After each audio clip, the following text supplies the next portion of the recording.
Let me stay this way. Jesus, there's freedom in your name. You break every chain, oh Lord, 'cause you are. Welcome to the Warrior's Way. Our warrior this week is Jeremy Riley. Say hi, buddy. Hi, buddy. Hey, buddy. Before you get into it, please go, if this is your first time, go to spiritualwarfareunit.com, click on struggling, and we got 17 different partners in the area. If you're struggling with food or clothes or baby formula or whatever, to give someone that information. Most of the stuff is free or next to free. If you're doing good, this is information you give to people that are struggling. And our biggest partner there is UCAN, so you can click on that. Hit Get Help Now, and one of the biggest things they have on there is someone struggling with mental health. You'll be able to get a phone call and put that on there. All right. Jeremy Riley's here, and he's from End of I. It's endofI.com, right? Yep. All right. So if you want to check out what he's doing, he is a musician, and I personally like him very much. But you can check out his music on endofI.com. And real quick, just for a bite, what do you got going that we'll talk about later? As far as music release and all that? Yeah, you got a little something going, right? Yeah, so I just released a song. It's all the music I released prior to End of I was under Jeremy Riley, due to the fact that I didn't have a full band yet. Yeah, but it bumped, right? Yeah. Like so, you got a big hit when it released, right? So, yeah, I mean, there's been the only downfall was that I had significant time in between the releases, so they went up, and just it's the music. Yeah, it's the way it's it works. like a wave, right?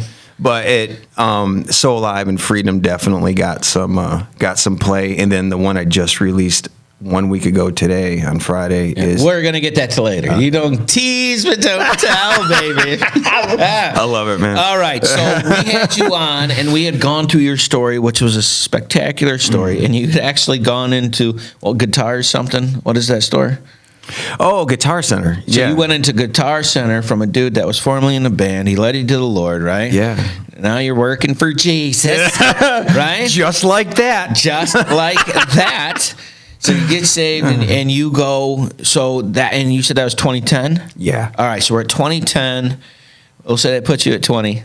Okay. And so that's not true. And I wish, man. I wish I could have the wisdom and the looks, not the stupidity, right? All right. So you go there and you decide, and you were in a really, really pretty big band then when you were like, I got to get out of this, right? Okay. So you get a taste of what the life could be, but you get saved because you're like, this isn't it. It's not filling that hole that everybody thinks. It's just not there, which is crazy considering you were like a legit rock star. So 2010 happens. You see your buddy, former other big band, get saved, and you decide what's the path. Yeah. So the second I said, I'm leaving this band, man, it was crazy because first of all, everyone that knew me knew that the band was the most important thing. That was your life. Yep. So my initial feeling right at the beginning was I'm leaving the band, gave my life to the Lord, we're going to start going to church, and I'm done with music. Done with music? Yeah. So oh no. My wife will tell you, I was like, and I had this conversation with God, I'm like, I'm going to put this guitar down, and I'm not going to use it unless you say so. Because at this point, I had spent so much time trying to beat down doors and make it happen. Yeah. Music. And I was just so empty and just tired. Yeah. And I'm like, Lord, I don't know what you want me to do. And I almost looked at my instrument as the problem. Yeah. And I just laid it down. Because you made it the thing instead of him, right? Yeah. And I didn't realize that at that moment, but I was willing to do whatever God said. And I think that action is probably like the thing, right? it is that is the thing. When we reach that point, and I'm learning this now, just like Abraham, when God told him to sacrifice his son, Yeah. the second he was willing to do it, God's like, okay, stop. Yeah, I got you. Now I'm going to bless you. And I feel like I had that moment with him. That's what that moment was. Yeah. Wow. And I've shared that with a lot of people, because at that moment, that was what was most important to me. It was more important, and I'm being honest. Mm-hmm. It was more important than anything. My family, my wife. I had put everything aside for my instrument and Gotcha. music. And when I was willing to put it down on the altar, he shifted everything in my life. And when I started to make those things the priority, my wife, my kids, Yeah. my home life, when that started to come together, then he started to bless the music. Yeah. We'll get to that, but Yeah, no. So how long would that process take, you think, if you had to guess? getting to that point, well, Yeah. the initial revelation, this is the crazy thing, the religious would tell you, well, you need to wait 6 months before you get up on the platform, and you got to Yeah. go through all of this religious Yeah. stuff. That's not my experience with the Lord. The second I said, all right, Lord, I'm not going to use this until you tell me. Literally, my last show with my band was on a Friday. Yeah. Sunday morning, I'm at church. Yeah. And we're sitting there, and this is a crazy story, man. I'm sitting there in the front row, and service is over, and I'm watching the worship band play, and I'm feeling like the Lord is saying, you need to go introduce yourself to the music director. Because he's sitting right there, and I knew who he was because somebody else had already pointed Yeah. him out to me. Yeah, yeah. And I'm having this conversation in my head with God. And Yeah. Those are my worst and favorite ones. dude. Yeah, I was just you read my mind because God's gonna get his way. Yeah. And we can do it the easy way or the hard way, Yeah. but or the embarrassing way, however you want to look at it. But That's the hard way. dude, so I'm sitting there and I'm like, all right, I'm not doing it, Lord. Right. I'm not doing it. And I literally said in my head to God, I was like, I've spent all my time trying to make things happen with music. And I said, if you want me to do it, you're going to have to make it happen.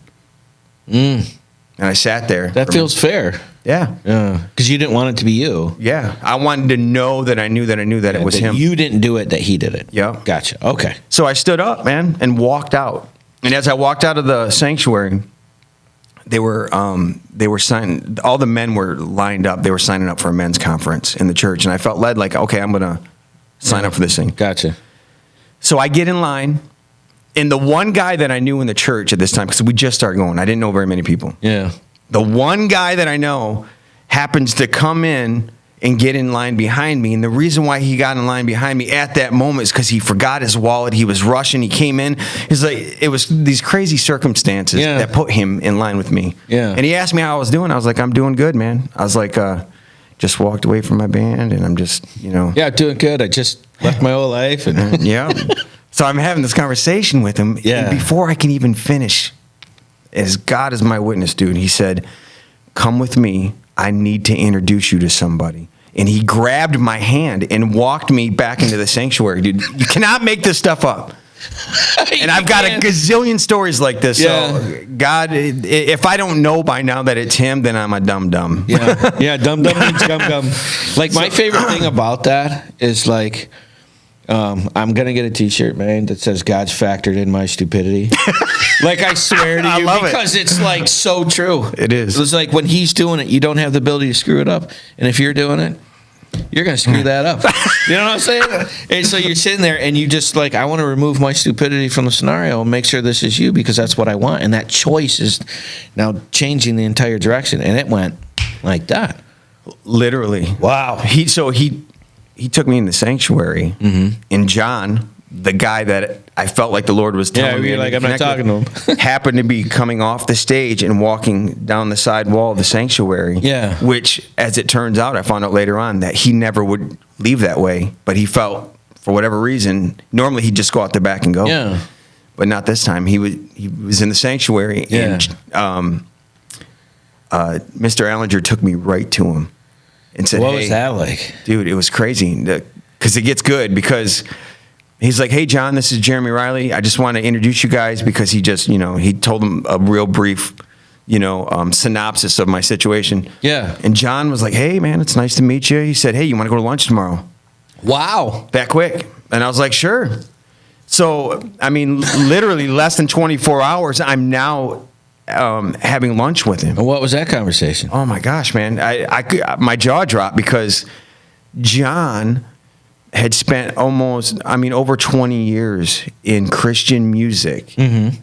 Nashville, toured the world. He was the bass player for Whiteheart, which toured with Petra. Yeah, no, I know those guys. So he was unbelievably connected. Yeah. But he was a ex-Christian rocker. Yeah. So we shared that commonality with the style of music, and he understood what I just walked away from. You couldn't line this up. You couldn't have sent me to a better church with a better worship pastor than somebody with his... That had the experience that you had, which is rare. Dude, that's crazy. So my jaw dropped. Yeah, my jaw is dropping. So, and he was telling me, man, he's like, listen, he goes, there's a place for you here if you want to play. Just like that in one day. And so the Lord, dude, you can't make this stuff up. So I said, all right, I'm going to pray about it and I'll get back with you. And then after lunch, I think it was maybe a day or two I prayed and the Lord's like, I want you to do it. Lean not on your own understanding, man. Yeah.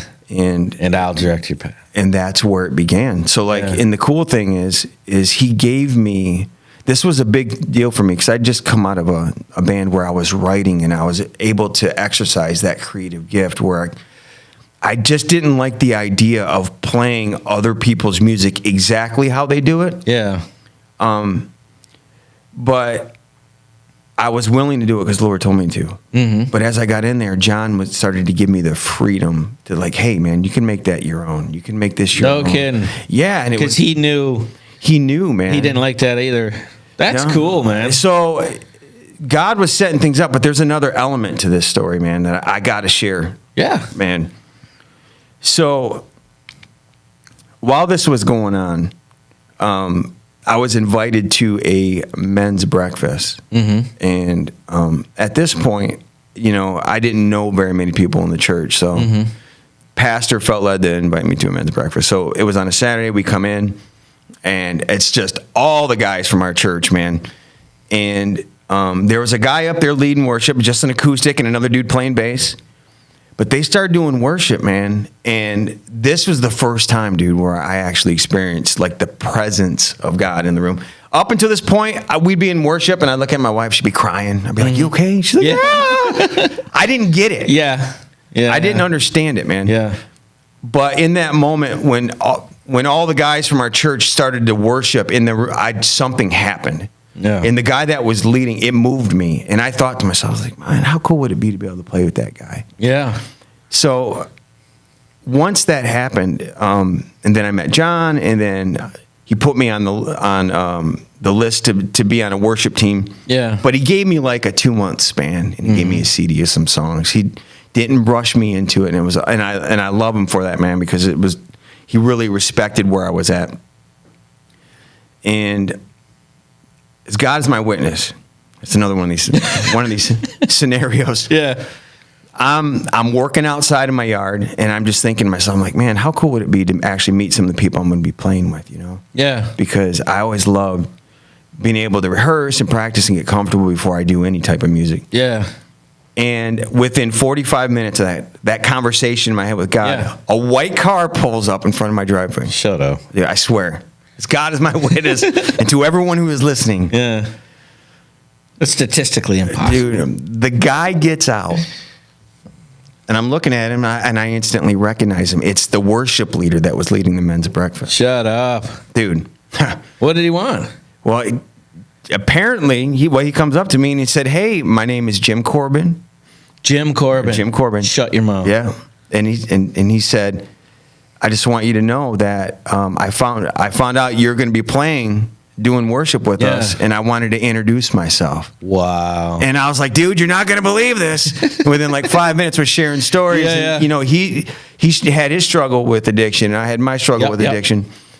But he said, hey, I'm late for an appointment. Yeah. I got to get going, but Yeah. we're going to connect. And I said, dude, that's awesome. I said, but how did you know where I lived? Yeah. And he said, well, I was driving somebody home and they pointed your house out to me. Ooh. And I goes, well, where do you live? He goes, he said, I live right across the street. Shut your mouth. He lived across the street?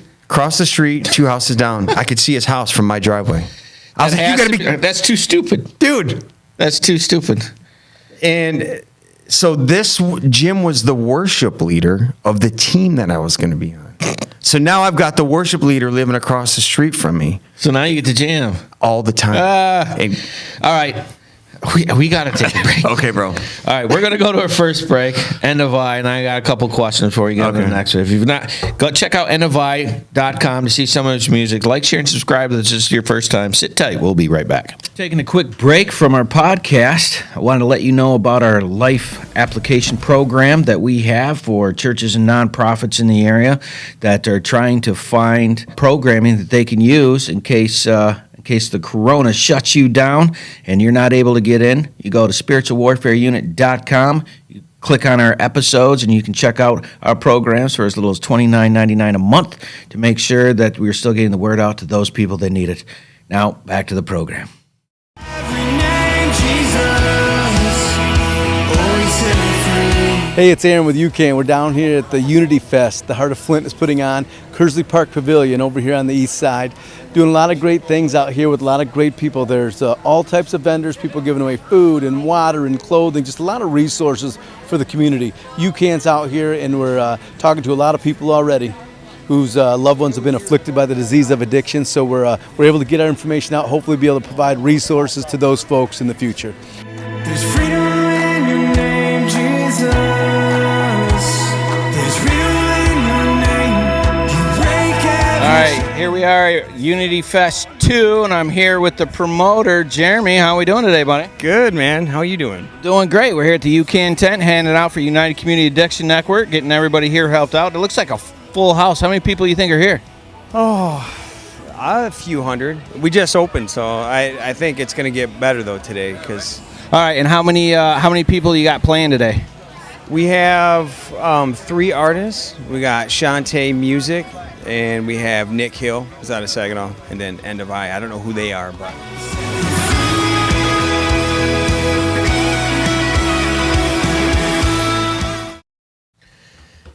All right, welcome back to the Warriors Way. We are here this week with Jeremy Riley from End of I, and his website is endofimusic.com. Yep, that's it. And I forgot the music part. Now, I wanted to ask you a question before we get to the next part of the... Yeah. Now, on your story, what do you do with people when you're like, yeah, that's a bullcrap story? Because you have to run into that, right? Oh, They're yeah. like, oh, you're just saying that for the show and blah, blah, blah. Like, I know, because I've had crazy crap happen like that, too. Yeah. What do you do with the skeptic? I found that, hitting people over the head with the Bible don't work. No. Just saying, yeah, Jesus is real, and preaching at people. Yeah, do good. But there's something to be said when Jesus really touches your life and then you share that story. Yeah. There's a spirit behind it. And every time anyone has ever been a skeptic and I've told them my story, Yeah. it's either done one of two things. They either wanted to hear more, Yep. or it shut them right down. Yeah, that's been my experience, too. And one of the things is when they jump on, I'm like, the truth just is, man. Like, Yeah. I didn't make it. I'm just Right. experiencing it.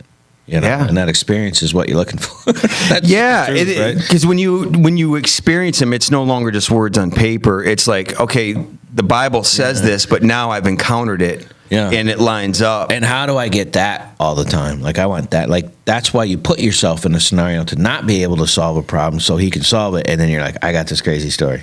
Yeah. What happened was, and then, right? And that's my favorite part. It's like, what's going to happen next? I don't know. It's going to be cool. It's All right, so I just wanted that part because I want to see how you process that. So that was cool. All right, so he literally lives two houses down. yeah. So you can't make this stuff up, man. No. So So what did you decide to do after that? man, Because clearly there's a path, right? yeah. So the Lord made it abundantly clear that this is what He wanted me to do. So Jim and I, at the time I was laid off. So Jim and he was retired.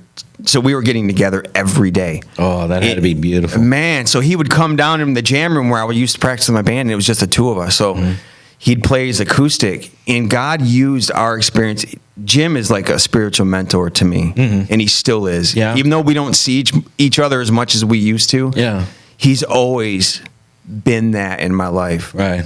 And Part of your wise counsel. yeah, because you got to understand at this time too, God used it for me to grow in what it meant to do worship, and Jim mentored me in that and showed me that this isn't, worship it's about him, it's not about us. And I just come out of this situation where everything was about me. Yeah. But God also used this time for me to really get my bearings into diving into my own sound as a guitar player in worship. Yeah. And it was just an amazing time, man. I grew. There was so much growth in my life in them first 2 years with him. So this was a 2-year process. Yeah, 2 years, meaning it was 2 years of playing guitar on worship teams before God called me into being a worship leader. Yeah, That's a whole different. Yeah, no, we're scenario. going to slide in that, but it's a couple questions before we transfer there. As that transitioning is going, like for me, when I get into something, and I just want to see if your brain works this way, like when I get something that's new, and I'm like, yeah, and I'm just eating it, right? And I'm just whatever I got to do, work, and then once I figure it out, and I'm like, oh, I got this figured out, I get bored. Yeah. And I'm like, okay. Everything works. This is stupid. Yeah. Like George needs new toys. Right? Yeah. Like it's like this works. That's funny. I can't fix anything, Dude. Right? That's how my head. Are you like that? We're in the exact same boat. Dude. It's like it's uncanny, man. Like that's exactly how I operate. I thought that would.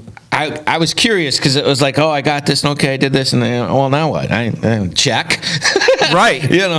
But when I came to that point, like and I've shared this a million times, but just as I started to feel comfortable and really get my bearings in playing guitar and being part of, there was, just as I reached that point, that's when the Lord smacked me with the opportunity to become a worship leader. You know what's nuts? It's like as soon as you get comfortable, he's like, time to go. Right. Isn't that crazy? He's like, he wasn't going to let me stay there in that place because it was just a transfer. Yeah, and I didn't realize it because I'm thinking, all right, I'm going to be a guitar player of a Christian band. Yeah. All right, and I'm starting to think all these things in my head, and like, man, I could be writing music now for him, just like I did in my band, but just do it for him. And Lord's like, no, I got more for you. So how did he make it known that was a no? Man, dude. That had to be something. That was probably one of the most defining moments of my life, and it was crazy, dude.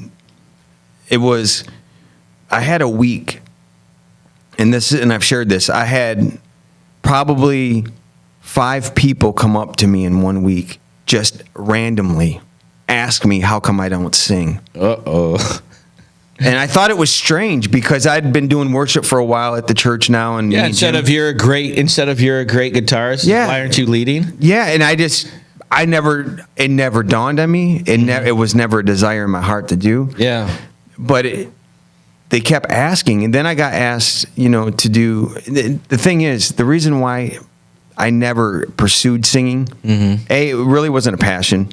It's not something that I visualized myself doing, but the other part of it is I never want to get behind a microphone and speak in front of people. Right. And I remember you saying that. And if you're going to sing, that's part of the package. Yeah. So I spent my whole life avoiding that. Yeah. And I have a paralyzing fear of getting in front of people and talking. Right. And yet here you are. And here. Okay. Dude. So you're doing this. Yeah. And the 5 people come up, and what happens? So they asked, and they continued to ask, and so it got the ball rolling. I'm like, Lord, are you trying to tell me something? Yeah. Because a lot of the times He speaks to His people, not just His word, but He'll confirm it, And then I was approached by the youth pastor of our church. I did just like a random thing. He's like, listen, I want to let you know that we're not going to have a worship leader next year for the youth group. And I want to know if you'd be willing to get behind a microphone. And this was like May of that year. Yeah. So it was like... Because we're in 2012, I think. Yeah. Yep. Okay. And I was like, I don't know, man. Let me pray about it. And as soon as I walked away, I was like, I'm not doing it. I'm not doing it. I just had this fear, dude. And I'm like, and I was convinced that God did not want me to do that. Yeah, and you got that George Bush voice. Not gonna do I'm it. not gonna do it, Not gonna do it. bro. And I was just like, I know. I've made up my mind. I'm not gonna do it. Well, this was the defining moment where I couldn't say no. I was doing worship on a Sunday morning, and I was talking to the worship director of a church, and he's like, "Hey, listen, we got this evangelist coming next week, and we're going to be doing worship for him when he's here. But I just want you to know, when he comes, do not leave the church without letting him pray over you, speak over you." Okay. I'm like, okay, all right, we'll do this. So Sunday comes, we do worship for him, and his name is Alan Taylor, and he's still an evangelist that I follow today. He's on YouTube and everything. I love him. And we were there, and worship was done, and then there was a ginormous altar call at the end. Yeah. And he was praying over people, and so I went down there, man, and I was probably 8 rows back because there were so many people. Yeah. And I just stood there, just kind of waiting my turn. Yeah. And he was praying for somebody, and he looked up, man, and he kind of looked around, just waiting for the Lord to highlight something. And he locked eyes with me. He said, "You come here, dude." And you can't make this stuff up, man. Out of all those people? Out of all those people. And he had me come forward, and he said, "The Lord has been asking you to do something." He said, "The Lord is calling you to speak."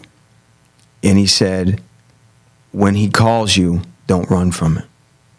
Oh, dude. Dude, your heart had to sink. Dude, cheers, man. Yeah.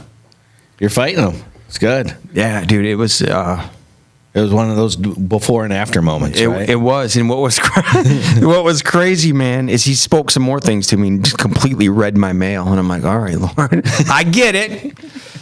And then I turned around, and my youth pastor was standing right behind me, and he heard everything that was just spoke. Oh, so he's like, yay! So I can mark you down tentatively, yes. So what we're going with is sure. So I turned around, and I said, "Bro, I'll do it, man." Wow. And here's the thing, dude. I did not know how to sing. I did not know how to sing and play. All I knew is that I could play guitar. So you said yes, not knowing how to pull it off. Absolutely. That takes some strength right there. Especially fighting this fear, man, of like being in front of people. Like, how am I going to do this? You know, and dude. That's like one of the most natural fears in the whole. Like most people are afraid of that. Yeah, because people will ridicule and belittle and yell and throw things. You know, I seen a Bieber video. Yeah, dude. Hey, it is what it is, man. I mean, water bottle. But so how did you? So hold on, let's break that package out just a touch. Like how did? Like you went home and like, so here's what's gonna happen. Like how did you break that, dude? Like because your wife had to be like, honey, you don't even know how to do any of those things, right? And like, what was that like? It was crazy. Was it like lessons or like what did you do? No, what I did is being under Jim for 2+ years. Yeah. And doing the songs that I was doing with him. I just picked a song, just one song that I knew well enough. Like we had played it well enough to where I wouldn't have to think about playing it. Because that's the deal. It's not just singing. I'm singing and playing. So like, it's one thing to sing, it's one thing to play, but putting them together is a whole nother animal because there has to be this timing and this syncopation. Well, you're literally doing two things at once. You are, and I've never done that. So, but what I did is I taught myself how to pick out the vocal melodies in a song. So like, I did it from a mechanical standpoint. So like, I knew the music. So what I did is as he was singing, I learned the notes that he was singing in the scale. And then I would shut it off. Hold on, you use your fingers to teach yourself how to, because you memorize it from the notes from the guitar? Yeah, so because what he's singing, what any singer is singing in any song is basically off of the same scale that I would use to do a solo with. Sure. So technically it works, right? Yeah, so I would pick the vocal melody out, and then I'd shut it off, and then I would sing the words to that. And I taught myself how to hear it. So you were memorizing the pattern with your fingers while you were singing it? Yeah. And then... Wow. How long did that take? Like, was it Quick or like a month. Oh, that feels quick to me. It is. Yeah. I was shocked. I'm shocked. Because I learned how to sing it. Once I knew what the singer was singing, and I learned how to find it in the music. Well, I don't know. It's not that crazy because you're a music person, I guess. So I did the thing that helped me, dude, is I'd been playing guitar for so long, and I've had enough music theory. Those two things I resorted to help me figure it out. I'd been playing guitar long enough to where it was pretty easy for me once I knew what I was supposed to sing. Yeah. That I could detach myself from what I was playing because I'd been playing so long. So it wasn't like I was a brand new guitar player and a brand new singer. No, I get it. So, but you're still dealing with your biggest fear at the same time. So, all right, we got to take a break. Sit right there. If you're checking out what Jeremy's doing, go to endofimusic.com. Like, share, and subscribe on Spiritual Warfare Unit. Sit tight. We'll be right back. I'm really impressed with the teachings that Isaac has been bringing to us, as this is all based from Proverbs. I like it because it's simple, and it doesn't matter who you are. It's very easy to understand and apply to your life. It points out, my bad parts, and but it's showing me how to do the good parts. And I'm trying to apply that and make a better life for myself because I'm tired of where I've been. It's impacted a lot of the guys as they continue to talk and ask questions after the meetings, as they speak to one another regarding the meeting and the messages and the topics that are being brought up, which are down-to-earth topics of situations and things that we live with on a day-to-day basis. He takes the Bible and he breaks it down into simple terms and where you can understand. And like I said before, sometimes a lot of churches, even the Salvation Army, sometimes we start using these big words that people don't understand, like even saying someone got saved. Well, what does that mean? What does it mean when you say someone got saved? And it's accepting Jesus into your heart. So it's like words like that we use that people don't understand. It's just very interesting how he points out, the different things of, the sin part, and then he comes back with the, how to make it better, and he just points it out. It's there. I didn't know all this stuff was in there, but now that he's pointing it out, it's like, wow, I guess if you really dig into the Bible, you find these things. This is a daily moral standards that we can live by, that the teachings are coming from. And honestly, we can take verse by verse as what he's done, and pretty much he's done the hard work for us and now laying it out so that we have an easier understanding. There's some people who don't like to be in Bible classes, but this one seems to get their attention. Classy and good looking. Welcome back. All right, I'm here with Jeremy Riley on Spiritual Warfare Unit, and he's from endofimusic.com. And we were just getting into the crazy stories that happened and the guys that you're going to be in the band with. And those things all happened within a 2-year time period. And you facing your fear of singing was actually, that 2 years actually gave you the platform to be ready to do that. Yeah, it's like I didn't realize it, but the Lord was one step at a time. It's not. Yeah. My experience with God is none of it has been all at once. It's always been little by little by little. And this is one of those verses like everybody knows, but they don't do, right? Seek ye first the kingdom of God and his righteousness, and all these things will be added to you.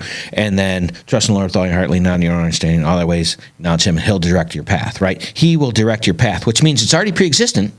The outcome is already successful, but I got to look at this sidewalk piece, and I can't go beyond the edges. Right. And then you want to go past the edges, and then that's where you get stressed out, right? Right. And the thing is plus, if he's going to show you the end, and you have no idea how to get there, you're going to be all upset. Right. So, That's good, man. Right. Well, you know how it is. Like, people have a hard time being in the moment. Right. I'm in this moment. Like, this is the only place I'm at. I can't be there. I'm here. So I'm going to enjoy this thing, and this gets my 100% undivided attention. And then the next thing comes and the next thing does. That's how, God taught me. But if it wasn't for the car accident, brain injury, the surgeries, all that stuff, I wouldn't get there. So was that a bad thing? Wow. I don't know, right? I don't think so. No, right? Dude, that's the question, man. That's the path you were taking, right? Yeah, it was. I didn't. When when he led me into this direction of worship leading, I knew there was more for me, and I'm like, wow, this thing must look way different than what I imagined. And then that's when when I started. But what was crazy is I learned how to sing. I learned one song, and then I pulled the youth band together, the musicians that we had, and this is where the Lord started to teach me, because I tried to run it like a band. I'm like, okay, we got to be perfect. We got to make every, you're making everybody so mad. And I know I did. And I'm apologizing to CJ and Haley and all of them now, because I know at that time, it was rough, because I didn't know. That was your experience. Yeah. So that's how I was moving. And it's just what you said, though. The fruit of that, I was stressed out. Yeah. And it was because I was making it about a performance and trying to be perfect. But what was crazy is the year started, and I didn't actually sing till probably our third service. I was still shying away. Yeah. I had girls that could sing, and I was surrounded by people at church that had been singing for years that were awesome. And it's just like God to humble you by putting you in a situation to ask you to do something that you don't feel comfortable with, or good at. And but eventually, my team nudged me. They're like, "You got to do it." The girls and CJ and all of them were like, "You got to do it." And it's like the little fairy. I believe in you, Peter. Oh, I believe in you, Peter. And it was so awesome, man. And I look back, and I'm thankful that the Holy Spirit was speaking through them as well, man, and to help encourage me. So what happened the first time you when you just let it out? I got to imagine it was awesome. It was. And this weight was lifted off of me. Yeah. And afterwards, the youth pastor, and they were all like, "Man, that was great, man. You got to do more of that." And I was like, "Okay, man, thank you, Lord." Yeah. So that encouraged me to keep moving forward and to learn more songs, So, but what was crazy is just as I was being stretched like this, probably the most that I've ever been stretched in my life, because that was a huge transition. Right. And there's a lot of things going on in my life at that time too. We were struggling financially, and that was a huge thing because me and my wife always both worked. So it was just me working, and then now I'm doing this. We're living paycheck to paycheck, and then my wife, we find out she's pregnant for my fourth child. Oh, my daughter, right? There's some good news. And we're like, okay, this wasn't part of the plan. Yeah.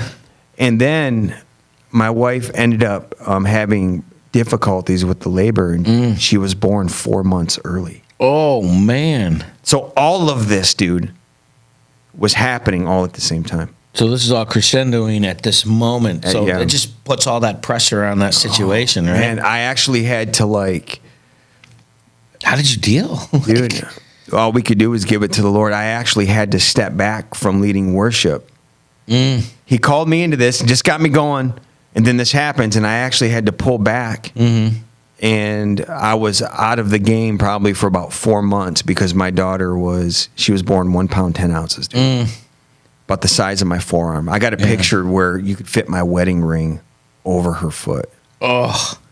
And My sister was the same way. They asked you she had to buy Barbie doll clothes. Yeah. She was so tiny. I believe that. So that's where we were at. But dude. she was okay. Yeah, I mean, she was stable. Yeah. If she had been born 1 week sooner, they wouldn't even have tried to save her. Oh, my gosh. So what was it again? 1 pound, 10 ounces? Yeah. Good Lord. Dude, so all of this is going on. And that 4 months of, now my focus and attention is on my daughter. Yeah. And me and my wife. And it really hit her in a much harder, in a different way. 'Cause she was carrying... And it was just a crazy, crazy time, dude. And so you stepped off.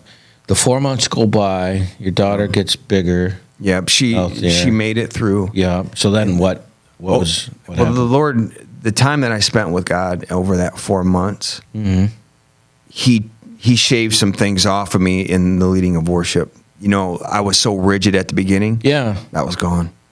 I came out of that experience. Do you know why? Do you like what? Or just like you just were like, dude, I should probably do that. The Lord, well, I could identify by the fruit I was reaping. Like, man, I I gotcha. You know, The when stress of the scenario. Yeah, it's like I'm not doing something right, and then the Lord started showing me, let go. This isn't about your performance. This isn't about you. This is about me, says the Lord. Yeah. And just worship. That shows me like how sensitive your heart is, because mine's way different.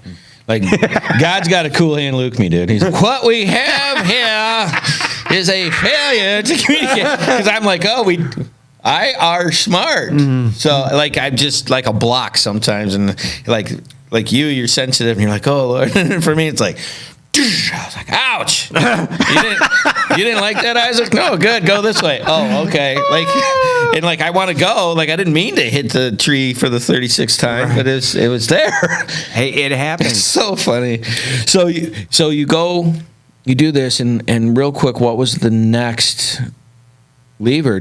So when you went back to the group, you just was like, listen, I've been doing this incorrectly. Did you get more input? Like, what was the result? What was the conclusion? When I went back to it, I just had a lighter spirit, man. I didn't like sit him down and go, listen, guys, I was doing this or that. I just Your came actions. back. My actions changed. I came back and I'm just like, I stopped critiquing. Okay, we missed that part. I worshiped through it. Yeah. And as a result, it's like we became tighter as a team. And the spirit was flowing, man. So you had to, I just want to make sure I have this right. Being a spiritual warfare fighter, you had to forgive to let the stress go so they could improve, and they saw that action and that brought them to you. Yeah, I feel like it did, man. Like, okay. It's just how God's way of doing it, Yeah. And it taught me a lot as a leader, You can try to rule people with an iron fist, or you can just walk in love and learn to pick your battles. You know what I mean? Like, striving and demanding perfection never really works. If you want people to perfect, love leads people to that place, and they'll do it naturally. Right. That's what Jesus said. It's the goodness of God that'll lead a man to repentance. Jesus came and demonstrated God in the flesh so we could see it. Right. And that's what draws people to him, not hitting them over the head with the book. And that's kind of what I was doing. So you're saying not telling them, but doing it. Just doing it. There was a shift in there. Yeah. Man. Well, that is a great place to take our next break. Please go to endovimusic.com. Check out what Jeremy's been doing with his band, the Spiritual Warfare Unit. We'll be right back. I'm here with Chad. He's here with our drug dog, Hans, and he's been a big hit at the Depson Dogs. Tell everybody a little bit about Hans for us. Hans is the man. Hans loves to find drugs. We take Hans and we search different rehab facilities, schools. We actually got Hans to serve the public. So, anybody in the public sector that wants any type of search, if you send a kid to rehab and you want your house swept before you come home, feel free to give us a call. Schools, they're a great deterrent as well. I'm here with the regional chaplain down Genesee County. Kenny is here. They do great work inside the jail. Can you tell us a little bit about the programs that you guys have inside the jail? Yeah, we have an opportunity that the sheriff allows us to come into the jail as guests to share the gospel of Jesus Christ with each one of the inmates that want to hear that. We have programs within inside the jail that we have Bible studies, we have people that come in and do one-on-ones as the inmates request it, but all of that's an opportunity to give them a choice at a different life than with the choices that they've been made to get here. Outstanding, and they're one of our partners in the community to help people who are one of the people that help win, help us, help you, help those people around. I'm here with AJ. He's one of the committee members from Back to the Bricks. How do you think it's going today, bud? Good. Yeah, I mean, everybody's here. Everybody seems happy, and we're doing it up in Flint just right. Yeah, it's been a really good time. We're right by the jail, hanging out with some very cool cars. And right to our left is their son was a deputy who had passed away. And so what they do is they have his car come out and they show it off at the different shows. We're sitting down here with UCAN and Reach the Forgotten, Spiritual Warfare Unit, and Depson Dogs, and Back to the Bricks, of course, with the cars, because you guys are the cool kids. We try. You do it good. All right, we'll be around. All right, welcome back. We were trying to get you guys a little bit of a present here because it's been a weird day, right? It's been a weird. The story's cool, but you just came out. So give us the background of the song, and we're going to play a little bit of this for everybody. But okay, how did you come around the song? What happened? Well, it's absolutely perfect timing, because this song, when God started to give me songs, when I wrote this song, these lyrics are about the very time I just shared about. Financial struggle, being stretched in ministry to a point where I didn't know if I was going to be able to do what he was asking me to do. Yeah. And then my daughter being born. So we had no choice in this moment but to lean on him. Gotcha. My rock. So this song is about that time we just talked about. Absolutely. All right, Dave, hit it. Let's see what it is, man. My life is new because of you. Your love makes me whole, makes me whole.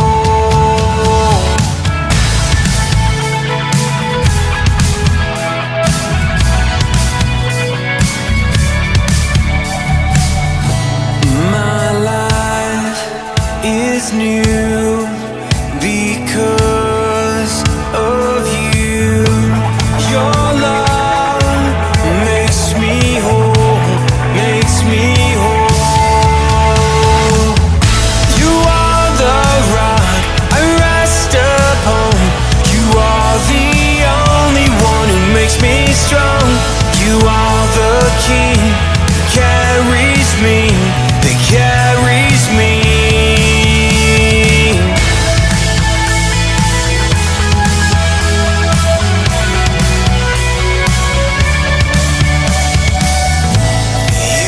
All right, so that was The Rock, and you would just put that out, and we were just laughing about some crazy stuff. We'll put that on a B-roll, and so that was through that whole time, the stress and like almost having to walk away from ministry, and your daughter and your wife going through your daughter being born, and your wife going through all that stress and the financial situations. Everything hits at once, right? Yeah. When you're doing the right thing, that's how that spiritual warfare happens. It hits everything: your family, your kids, your finances, all at once, and it feels crushing. It is. And then this diamond came from that pressure. It did. And produce this. So if you guys want to check that out, go to endofimusic.com and they can get it on there or whatever. Yeah. So to purchase My Rock is separate from the other two as far as like links to purchase. But you click on the iTunes link at the bottom of this page right here. Yeah. It'll take you to all three songs. What is it? $1.99 or $2.99? 99 cents. 99 cents. I think 99 cents are the other two. I think this one it might be a little over $1, but a little over a whole $1. Yeah. Outstanding. You know, inflation. Good for you. Well, gas is pretty rough right now. All right, so that was cool. Thank you for sharing that with our audience, so we could get a break on that. What things do you got kind of going on now? Hold on, before we get into that. So if this is your first time, this is a part 2 of a part 1 of Jeremy's story. You got to go back and check it out. And we're actually going to have to come back in January and finish up to part 3, because today we weren't able to get everything. But I wanted to let people know like where you're going to be at, what you're doing now, and like what they can expect from you, right? Okay. All right. So as far as us playing out, what we're doing right now is we're really focusing on the Flint area and uniting the body of Christ. So we do a lot of healing services, unity services, and we have one coming up November 18th. Where's that at? 7 p.m. It will be at Genesee Road Church of God. And then we're in the process right now of booking another one in December at a different church. Oh, you're going to do like a Christmas show or something? No, it's actually just like just a show in December. Just a unity service type thing. And then we're really, outside of that, we're really focusing on spring and summer of 2023. We think that's going to be big. Because, what do you got? Well, we start releasing the end of I music. Oh, okay. At the beginning of 2023. Okay. So when we come in January, you're going to be doing a release. Very well could be falling at around that same time, so we could line that up. All right. So just for people that follow us, like we were laughing and giggling offset, but I got to get some of the other band members, because you were talking about some of their stories. And like we got to let people know about that, because like we've discussed, the hardest thing as a Christian is struggling, but finding those stories that people have struggled too, and there's a path that is an outcome. Like some of those things you were telling me, I'm not going to tell you right now because it's a great story. But those are some cool stories, and we have got to get you finished. Amen, dude. But I want to get like people knowing where you're out because it's so much fun. That thing that we did over at Kersley Park, how many people you think we fed? I think it was close to 1,000. Yeah. There was a bunch of dogs and burgers that day. I think those that were counting said it could have been anywhere between around 1,500 plus. So they don't know exactly. Wow. But we gave away so much from. Well, I know I had a burger and a dog, so. Dude, yeah. Dude, hey. I'm telling you, man. It was fun, man. Yeah. But you had a couple of rap groups on there, which I was like, wow. I was actually that Turn the Keys one. That was my favorite one. Yeah. And that was really fun. The Drug Dog was out. That was cool. Yes, it was awesome. The food was fun. The people were really great. And that's what it's about for us. We're like. That's what you mean by unity. That's why I was bringing that up. Because we don't, God called us out from the four walls of the church, like our home church that we were at, because he wants us to pull together. So like God has blessed us with these relationships with other musicians in the area, man. And here's the thing, I connected with Shantae Music and T-Bar Group, which is all three of them. Mm-hmm. Amazing, as you guys saw. Yeah. And he's continuously releasing music, and we're actually going to be doing a track together. Ooh, nice. So that's in the works. We're talking about doing a collab. Nothing would speak unity more than bringing two genres of music together, and what God is already doing in the city of Flint. It's not, God is already doing so much, and we want to bring that out. Yeah. Because this city has gotten such a bad rap with everything that's happening, and a lot of people have come from the outside in, but God is moving already, like heavily. I hear you on that, but I got to rebuff because, it's the water. Everybody knows about the water, and then Buick City taking off just destroyed 52% of the jobs in here, right? And we're still recovering from that. But the people that are fighting back, they're hard. They are. They're hard as flint. Right? And they are. That's Dude, just come on, brother. You gotta be a dog. We were just talking about it. And if you want to help people and get nothing in return and just trust that the outcome is going to be successful, we got a group, man. There's some of us, and we fight. Dude, that's awesome, bro. And you're part of that. There's this group of people, and that's why Spiritual Warfare Unit is there to help people, to show them that we love them by our actions, not our words. And then you see what we're doing because we helped you like that. And then on top of that, get yourself a nice little tune to be doing it too. Right. That's what I'm saying. And be hard as flint. Be with us, stand with us. You don't have to do it by yourself. Struggle. We'll come stand next to you, not in front of you, not behind you, right next to you. Grab your arm, and let's go get some. Man. That's awesome. Spiritual Warfare Unit, man, and you're just a part of those things. And I love your energy. I love who you are as a person. And we're not going to be able to get to the end of this, but I want to kind of finish up with that process of the song that everybody just listened to and that experience that you had, because you went from doing worship to going, I gotta do something else, right? Yeah. And so that 2-year process to get you to that got you to that song, put you to where? Let's just talk about that next step to going out and having to do the tour part. Well, it's because of how that song, I originally had the demo and I recorded it here in Flint, and I thought that was it. And the Lord's like, no. And he brought other people in that had connections to Nashville, which was Mark Maggard from Six Day Made, who's a phenomenal musician, guitar player, songwriter. You can't make this stuff up because at the time, as I had just recorded this song and we were getting ready to lose our bass player. And just as our bass player was getting ready to leave, another guy and his wife started attending our church, and he was a bass player. And he's part of the band Six They Made. So we're doing worship together. He hears the song, passes it along to Mark.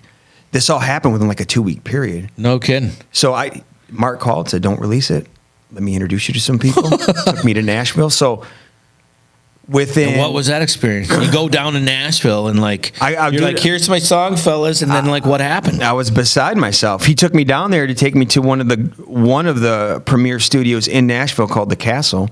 Okay. And introduced me to the engineers and everybody down there that works out of that place. Joe Baldridge, who did Taylor Swift's Red album. Wow. This guy, major label. Yeah. Google them. I He's dare you. Googleable. I couldn't believe it. So they connected me, and then working with 6 Day Made and working with Mark specifically, Mark was like, hey, you know, I'll be willing to produce my rock for you, and our band 6 Day Made will just be your studio band. And that's Gotcha. why their name is in the title, because I didn't have a full band yet. And if I hadn't manifested, the name was there, but God hadn't given me all the people yet. Right. And I was like, all right, let's do it. So that's why So Alive and My Rock, they were recorded on the same day at the same studio with the same band. And that sound helped you find my sound. Like, Mark is amazing, man. I can't say enough about this guy, and I want to honor him. I love the dude. Him and Randy both, because Randy played a huge part, because Randy's my bass player now. Yeah. But Randy connected me to him, and all of this unfolded like in a way that I would never imagine. But you mean not possible? Right, dude.